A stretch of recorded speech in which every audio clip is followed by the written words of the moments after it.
Hello दोस्तों, मैं Shivam Sharma talk on sociology channel में आपका स्वागत करता हूं।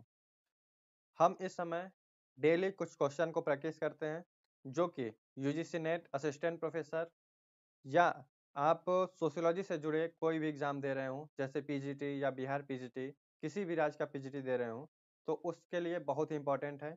और देर ना करते हुए हम क्वेश्चन को प्रैक्टिस करेंगे और हम देखते हैं। हमारा पहला क्वेश्चन ये है। पहला क्वेश्चन है कि परिवार के अध्ययन के लिए स्थान, कार्य और लोग का सूत्र स्थापित करने वाले थे।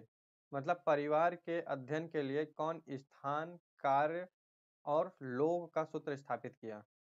तो चार ऑप्शन है आपके सामने। पहला ऑप्शन है फ्रेडरिक लिपले, सेकेंड है सी एच कूले, थर्ड है डिमोलिन्स, चौथा है हेनरी डी टॉरविल। तो ये चार ऑप्शन है। चारों ऑप्शन में ए ऑप्शन सही है, फ्रेडरिक लिपले। फ्रेडरिक लिपले।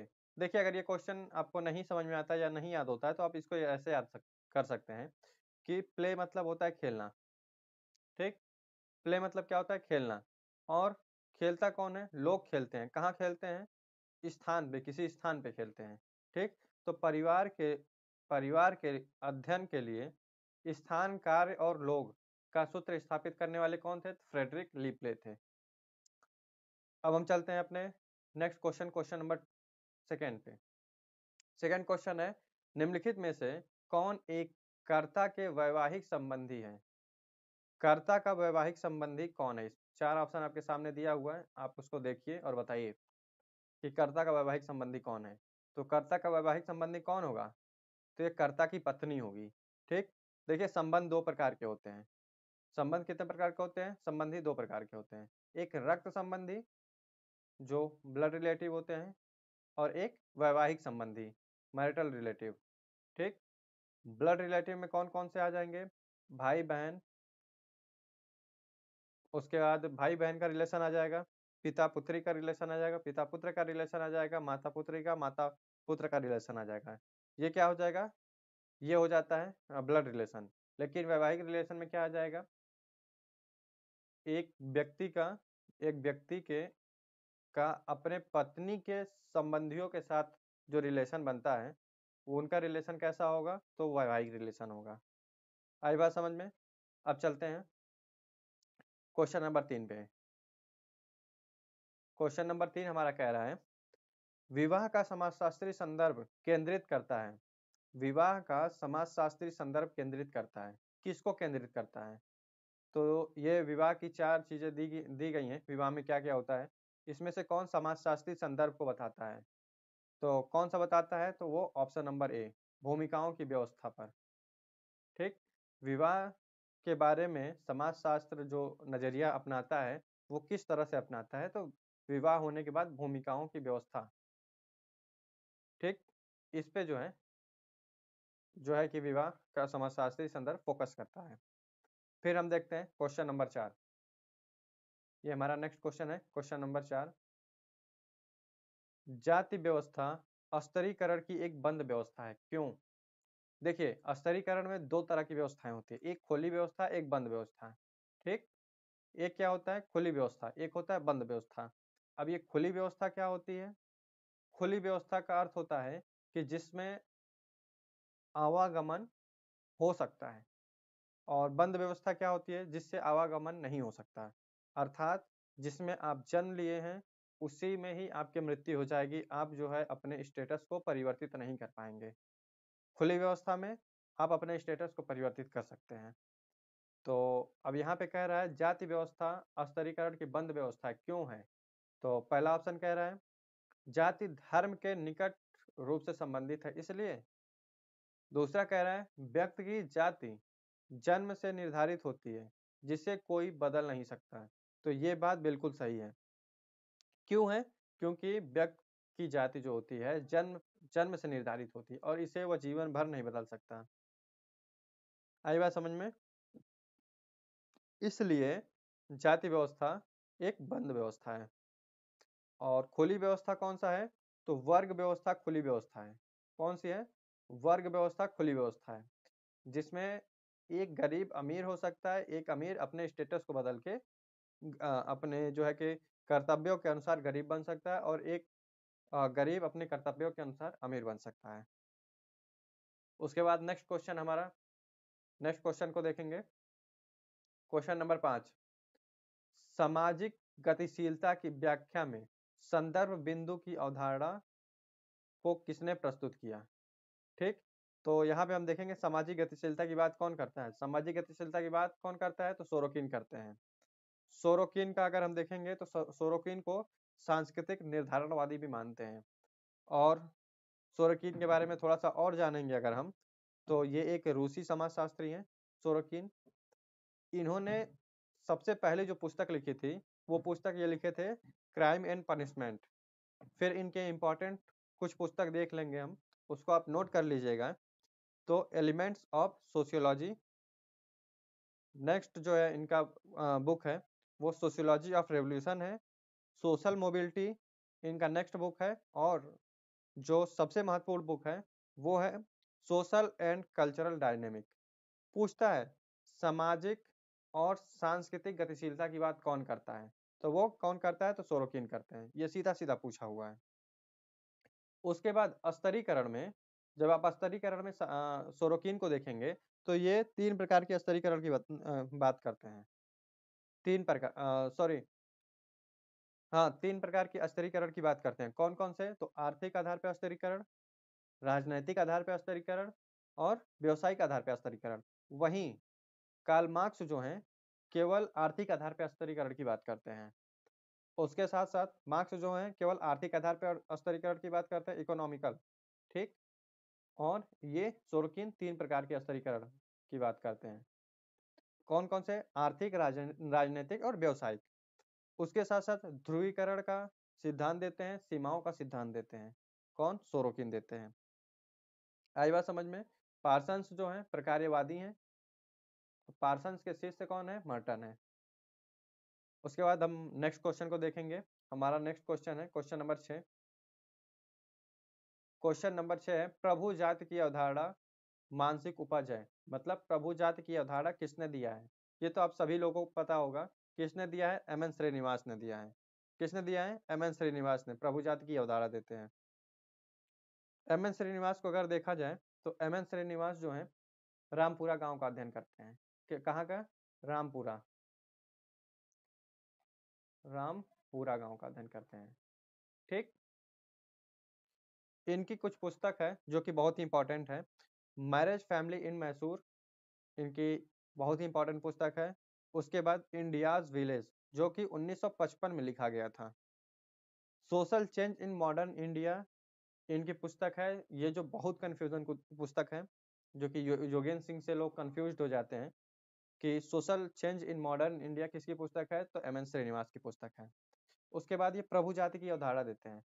प्रभु जाति की अवधारणा में ये 3 प्रकार से जातियों को 3 प्रकार से प्रभु बताते हैं। कौन-कौन से? तो संख्या के आधार पे, दूसरा हो गया राजनीतिक शक्ति के आधार पे और सामाजिक परिस्थिति के आधार पे। क्या होते हैं जो गाँव में देखते होंगे आप, जो लोग इन तीनों तीनों चीज़ के आधार पे प्रभु होते हैं, वो जातियाँ जो है प्रभु जाति कहलाती है। वहीं अगर हम देखेंगे एससी दुबे की बात करेंगे तो एससी दुबे प्रभु व्यक्ति की बात करते हैं। ठीक, जहाँ एम एन श्रीनिवास प्रभु जाति की बात करते हैं, वहीं एससी दुबे किसकी बात करते हैं? प्रभु व्यक्ति की बात करते हैं। प्रभु व्यक्ति, प्रभु व्यक्ति। ठीक, अब चलते हैं क्वेश्चन नंबर 7 पे। क्वेश्चन नंबर 7 को देखते हैं। सामाजिक गतिशीलता की अधिक संभावना किस समाज में है? किस समाज में सबसे ज्यादा सामाजिक गतिशीलता होती है? तो देखिए, समाज को अगर देखते हैं 2 भागों में बांटते हैं समाज को। एक प्राचीन समाज, दूसरा आधुनिक समाज। जो समाज चल रहा है वो आधुनिक समाज है और सबसे ज्यादा गतिशीलता किसमें होती है? तो आधुनिक समाज में होती है। तो यहाँ पे क्या कह रहा है? वर्ग आधारित खुला समाज।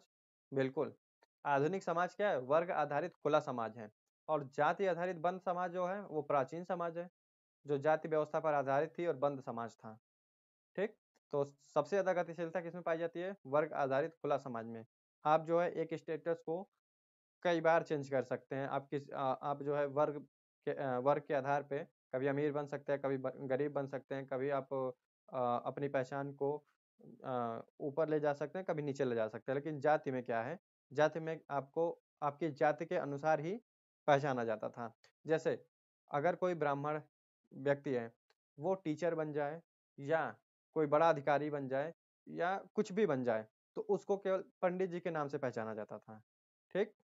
लेकिन आज जाति का उतना महत्व नहीं रह गया। आपके कर्म के अनुसार जो है आपको पहचाना जाएगा, आपके परिस्थिति और आपके वर्ग के अनुसार आपको पहचाना जाएगा।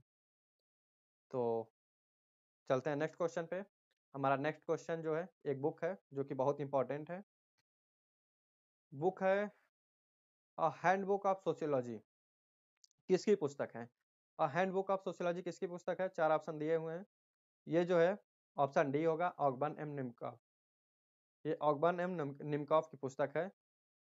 क्या? Handbook of sociology. इसको याद कर लीजिएगा आप लोग। उसके बाद चलते हैं नेक्स्ट क्वेश्चन, क्वेश्चन नंबर 9 पे। क्वेश्चन नंबर 9 कह रहा है, डेरेनडाफ के मतानुसार आधुनिक औद्योगिक समाजों में संघर्ष का प्रमुख स्रोत है। डेरेनडाफ जो है, डेरेनडाफ यहाँ देखिएगा, तुलना करिएगा कार्ल मार्क्स से। डेरेनडाफ जो है आधुनिक औद्योगिक समाजों में संघर्ष का मुख्य कारण क्या बताते हैं? तो वो क्या बताते हैं? शक्ति और सत्ता को बताते हैं। सत्ता और शक्ति को, ये याद रख लीजिएगा। ठीक? ये सत्ता और शक्ति को जो है संघर्ष का मुख्य कारण बताते हैं डेरेनडाफ। वहीं मार्क्स क्या कहते हैं? मार्क्स मार्क्स कहते हैं कि संघर्ष किस कारण होता है? तो आर्थिक असमानता के कारण होता है। जब उच्च वर्ग जो है, या आप इस तरह कह सकते हैं मार्क्स के जो है कि लैंग्वेज में, जब कम लोग ज़्यादातर संसाधनों पर क्या करते हैं, या पूंजीपति लोग ज़्यादातर संसाधनों का कंट्रोल करते हैं और जो सर्वहारा वर्ग होता है उसको कुछ नहीं मिलता है, तो वो क्या होता है, एक संघर्ष की भावना पैदा होती है। और उन दोनों पूंजीपति और सर्वहारा में क्या होता है, संघर्ष होता है। किसके आधार पे? तो वो आर्थिक आधार पे है। लेकिन डेरेनडाफ कहते हैं कि आर्थिक आधार ही केवल नहीं है, इस समय जो सबसे इंपॉर्टेंट है वो सत्ता और शक्ति के आधार पे है। चलिए क्वेश्चन नंबर 10 को देखते हैं। क्वेश्चन नंबर 10 को, निम्नलिखित में से कौन सी सहयोगात्मक प्रक्रियाएं हैं? 4 आपको प्रक्रियाएं दी हुई हैं, आप उसमें से देखिए सहयोगात्मक प्रक्रियाएं कौन-कौन सी हैं।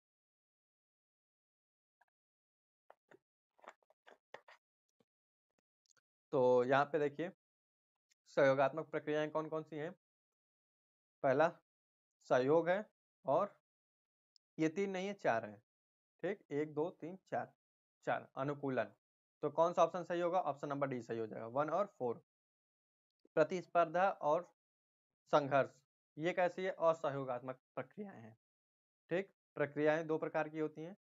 2 प्रकार की, एक सहयोगात्मक होती है, एक असहयोगात्मक होती है।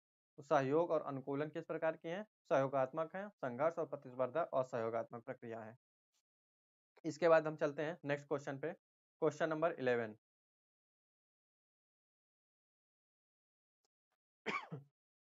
क्वेश्चन नंबर 11 क्या कह रहा है कि आंतरिक और बाह्य संघर्ष के प्रत्यय को निम्नलिखित में से किसने प्रतिपादित किया है?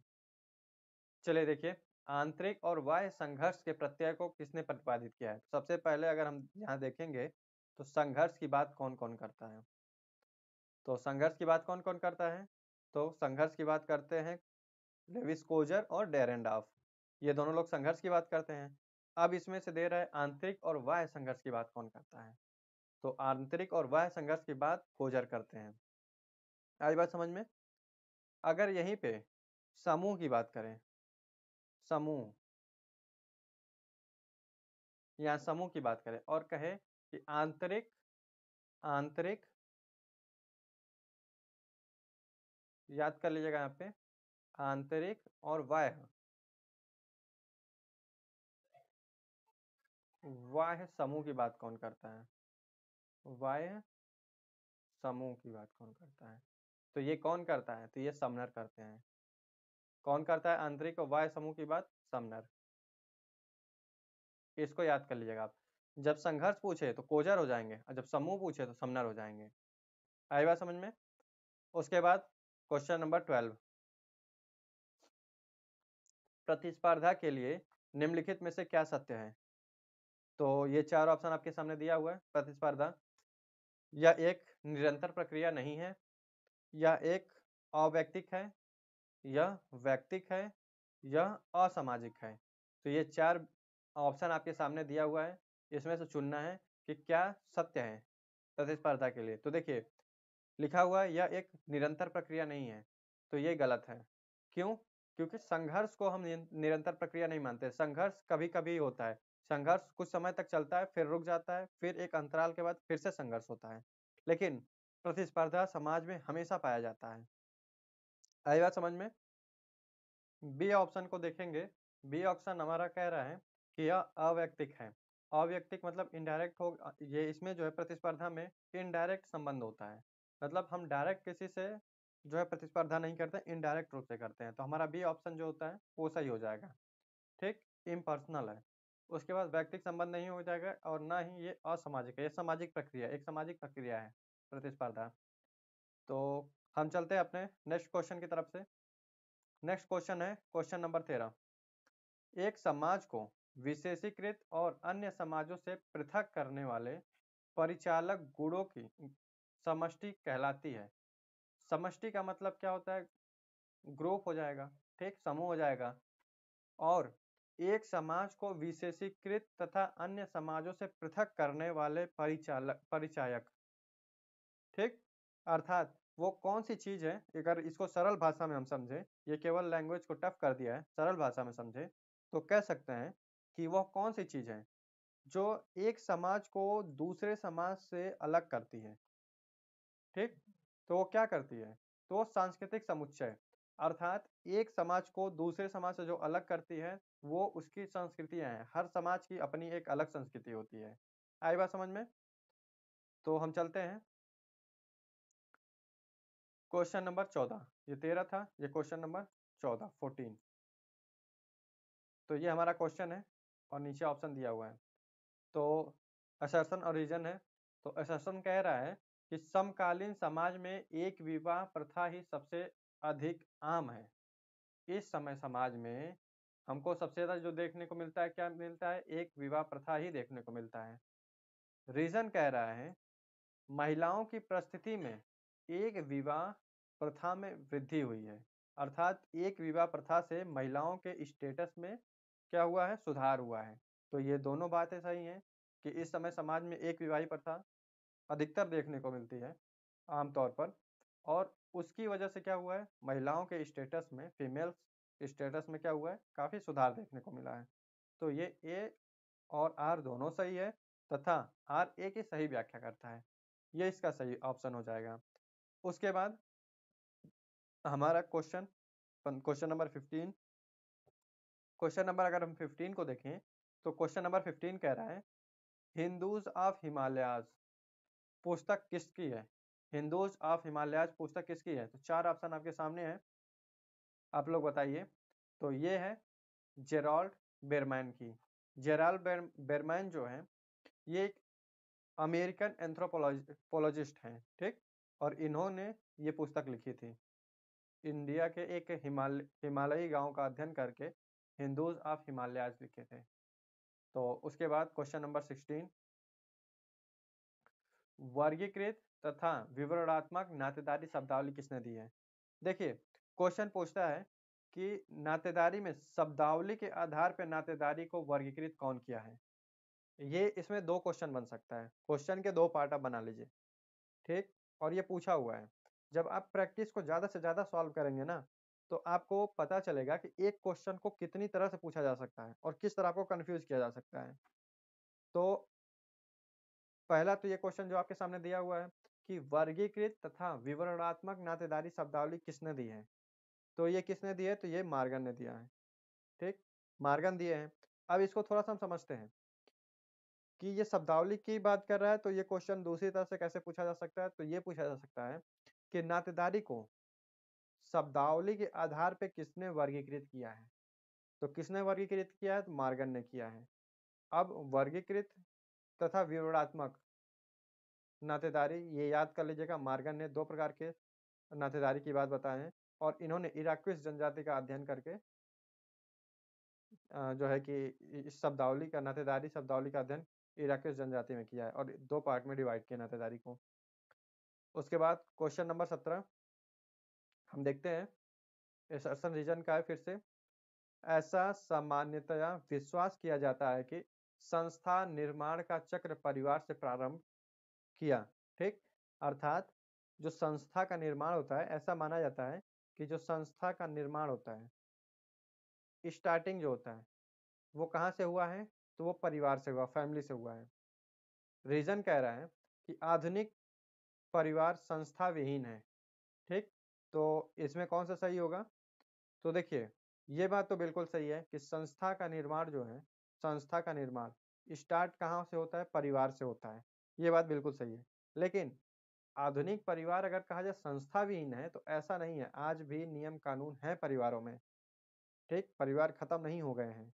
तो ऑप्शन नंबर ए सही है और आर गलत है। तो ए सही परंतु आर गलत है। अब नेक्स्ट क्वेश्चन की तरफ चलते हैं। क्वेश्चन नंबर 18 हमारा नेक्स्ट क्वेश्चन है, निम्नलिखित में से कौन भारत में नातेदारी व्यवस्था के अध्ययन से निकट से संबंधित है। भारत में नातेदारी व्यवस्था के अध्ययन में निकट से संबंधित कौन है, तो ये कौन है, कपाड़िया है। कपाड़िया भारत में नातेदारी व्यवस्था का अध्ययन करते हैं। आई बात समझ में। उसके बाद क्वेश्चन नंबर 19 देखते हैं, फिर से असर्शन रीजन का।